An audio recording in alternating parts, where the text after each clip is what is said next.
Hej, jeg er den nye produktionschef her ved Rival. Mit navn er Thomas Hjort, og det er jo en fornøjelse at må være produktionschef i sådan nogle faciliteter her. Prøv at lægge mærke til, hvor lys en dejlig hal vi har. Det giver energi. Det giver energi ved medarbejderne. Det giver energi til de produkter, vi skal lave for jer kunder. Vi har store bedfræser.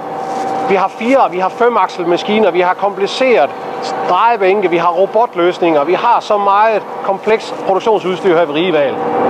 Vi har en ekstrem høj leveringsevne her ved Rival. Det er en af vores grundværdier, vores grundstamme, som den rokker vi simpelthen ikke ved. Vi går ikke på kompromis med det.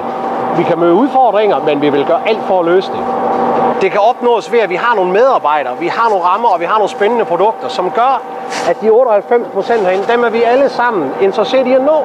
Jeg vil gerne prøve at vise jer nogle af de ting, så prøv at komme med her en gang.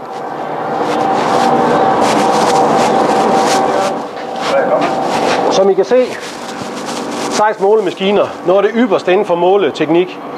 Det sikrer, at vi både har en indgangskontrol, men også en udgangskontrol på emnerne. Det er også det, at når vi får emner ind fra kunder, så er det jo ikke altid, det er bare råvarer, der skal laves. Det kan også være, det er viderebearbejdning af specialemner, som skal kontrolleres. Er de nu i orden? Ja. Vi tager lige ved, Jørgen. Ja. Da jeg startede her for et par uger siden, så var der noget, der fanget mine øjne. Jeg har set mange spændende maskiner. Man har været på messer og alverdens ting. Men der var noget her, som jeg undskyld mig ordet, kalder grej. Og det vil jeg prøve at gå ned og vise jer nu. Skal I prøve at se her. Det er ikke bare lige det her. Og hvis I vidste, hvad der skulle ske med den, det kan jeg svært ikke fortælle alt. Fordi vi har jo også trods alt over for vores kunder. Men den her, den må jeg godt vise. Det, der sker herinde bagved, med et uhyre, undskyld mig, som jeg kaldte den grej, det er virkelig, virkelig komplekst.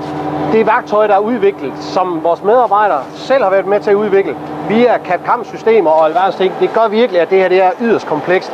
Det gør også, at vi får den mest effektive produktion. Der er vendepaletter på, og vi kører stort set i døgndrift på det her. Igen for at skabe værdi. Jeg synes også lige, at jeg vil prøve at vise jer noget andet noget, men det er over i en anden hal, så skal vi ikke gå derover en tur?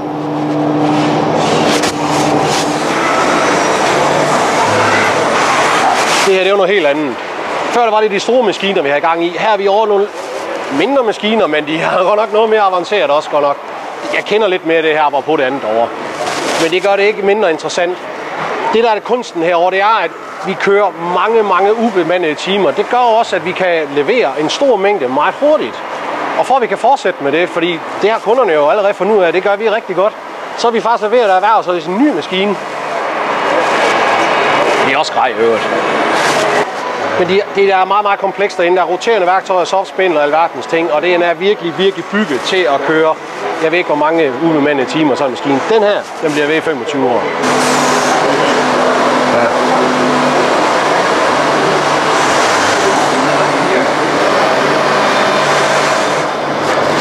Nu har I jo set lidt af det, vi har herude ved Rival. Vi har meget mere af de her forskellige haller, vi nu har. Men det har været herligt at starte herude. Det eneste fejl er her ved Rival, det ved jeg så ikke, om de giver mig ret i, det er, at jeg kun har været her 14 dage. Men det må jeg jo tage med dem.